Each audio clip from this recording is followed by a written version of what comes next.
Renato Gaúcho apresenta A Força do Amor. Era a tia de que eu mais gostava. De modo que fiquei super feliz quando ela apareceu em casa de surpresa. A tia Lúcia. Ela morava em Ibiporã, perto de Londrina. E todo final de ano a gente ia para lá passar o Natal com eles. Era tão gostoso. Tinha os meus primos, as minhas primas, os amigos deles que acabaram se tornando meus amigos também. Eu tinha até um paquera. Isso, claro, na época em que não estava namorando aqui em Curitiba. Era um pessoal muito divertido. Aliás, não fazia muito tempo que eu e a minha mãe tínhamos ido para lá.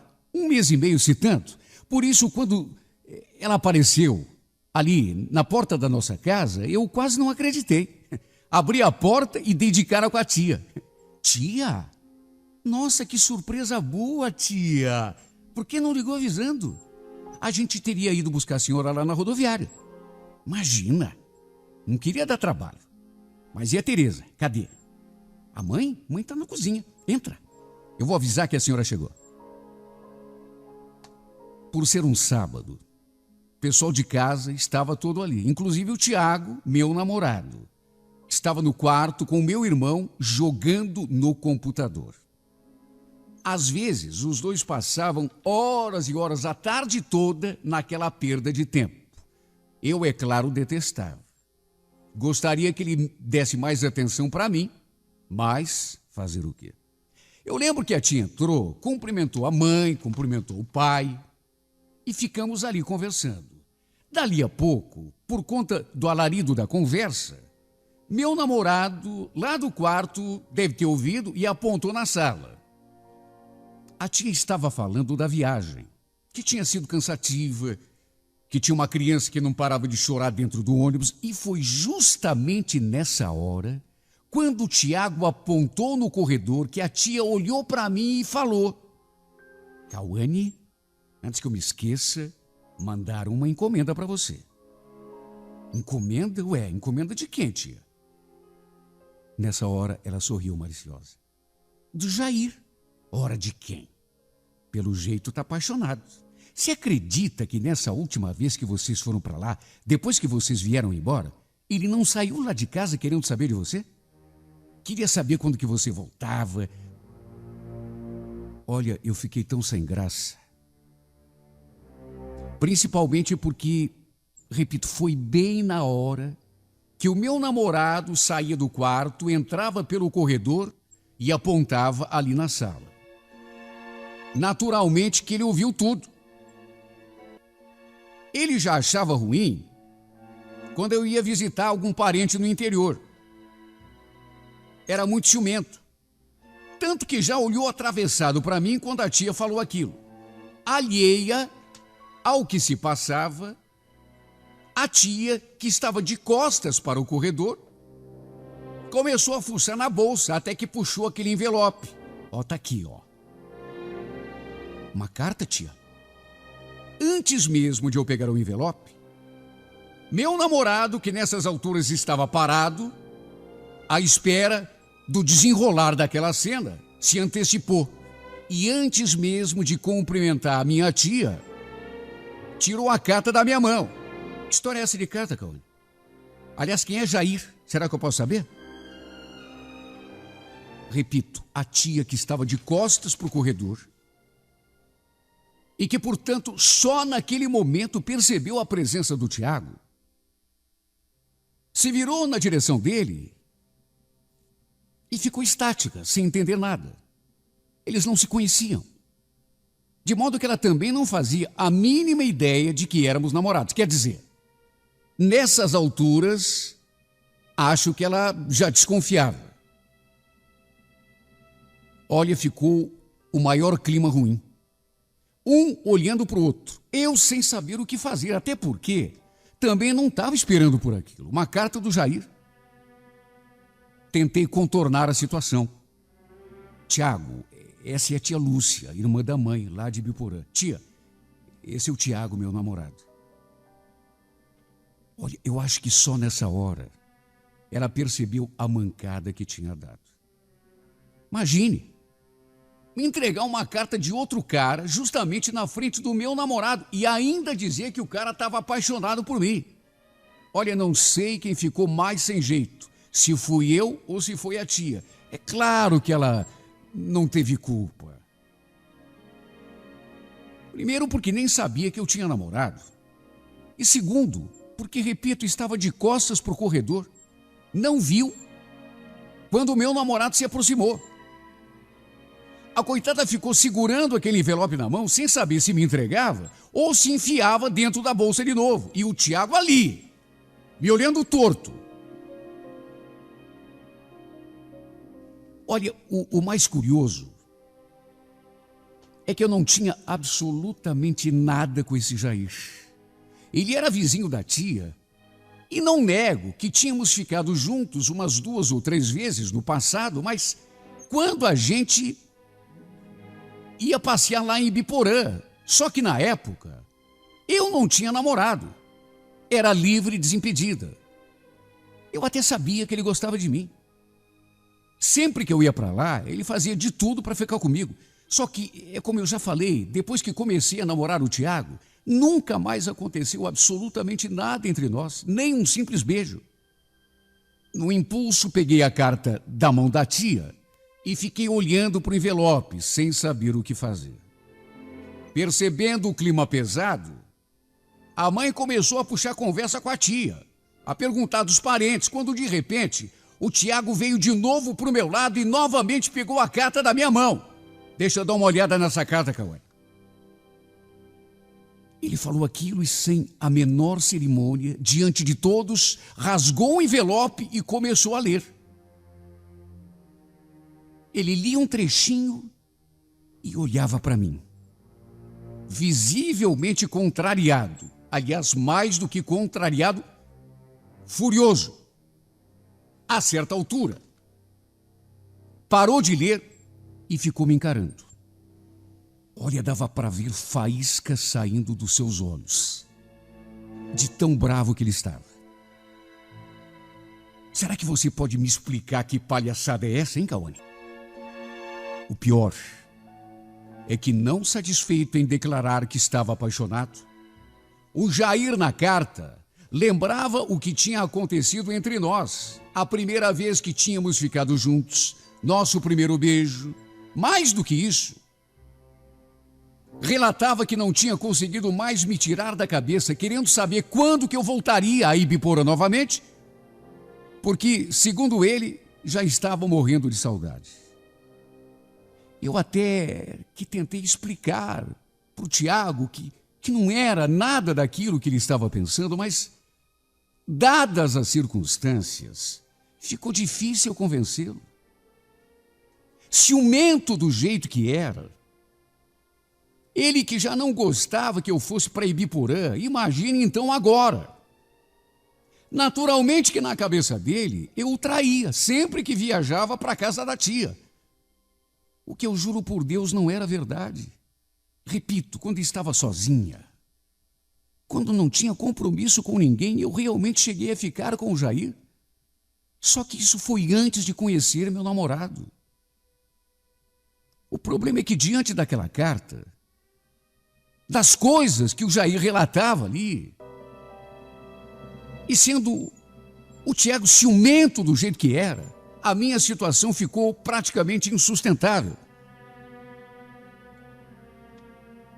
Como não podia deixar de ser, acabamos discutindo feio, e tudo ali na frente da tia, que chegou a pedir desculpas por ter, mesmo sem intenção, provocado aquela confusão toda. Coitada, ela nem sabia que eu tinha namorado. Até porque fazia só 5 meses que eu e o Tiago estávamos juntos. Da última vez que eu estivera na casa dela, não tinha comentado nada. Olha, até o pai, que até aquele momento estava quieto, se meteu. Quem é esse rapaz, Cauã? Você tem mesmo alguma coisa com ele? Claro que não, pai. Até parece que o senhor não me conhece. Olha, foi uma situação muito desagradável. A verdade é que, nervoso do jeito que o Tiago estava, qualquer coisa que eu dissesse seria pior. A verdade é que eu, no lugar dele, talvez reagisse da mesma forma. As coisas que estavam escritas naquele papel realmente sugeriam que eu tinha alguma coisa com aquele Jair, mesmo não sendo verdade. Resultado: furioso, sentindo-se traído, meu namorado saiu pisando duro, sem sequer se despedir de ninguém. Nessas alturas, eu já estava me debulhando em lágrimas. A tia coitada não sabia o que fazer para se desculpar. Ai, Cauane, desculpa. Foi tudo culpa minha. Eu não sabia.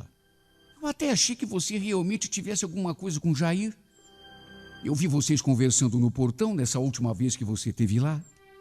A gente só estava conversando, tia. Eu juro que não tenho nada com ele.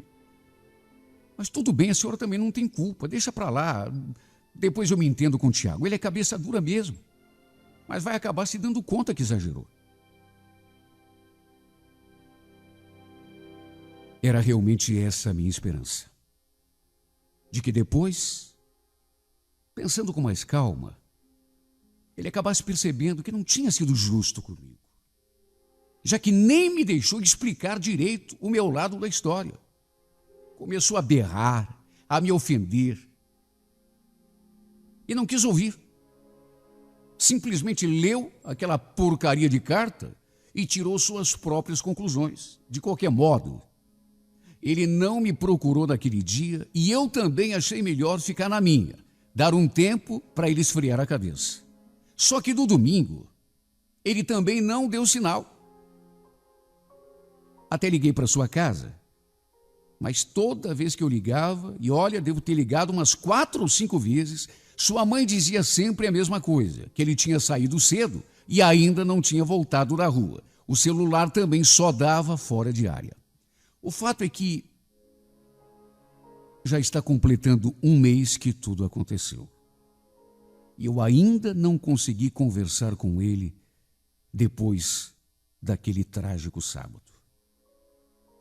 Toda vez que converso com ele pelo telefone, já que pessoalmente não tive mais chances, ele simplesmente não deixa eu me aproximar. Ele fala que a gente já conversou tudo o que tinha para conversar. Só que eu não penso assim. Meu Deus, eu sofri uma injustiça. Não posso ficar quieta. E não posso por 2 motivos. Primeiro, porque o amo mais do que tudo na vida. Segundo, porque ele está me castigando por um pecado que eu não cometi. Se ainda o tivesse traído, como ele imagina, tudo bem. Só que isso não aconteceu. O pior é que, se eu não puder pelo menos me defender, explicar o que de fato ocorreu, vou acabar passando por mentirosa, traidora, leviana, inconsequente, sendo que, na verdade, eu não sou nada disso. Meu Deus, como é triste ser julgada e condenada por uma coisa que a gente não fez. Eu fico me perguntando, será que ele esqueceu tudo que vivemos juntos? Será que, me conhecendo do jeito que me conhece, ele não é capaz de me dar pelo menos um voto de confiança?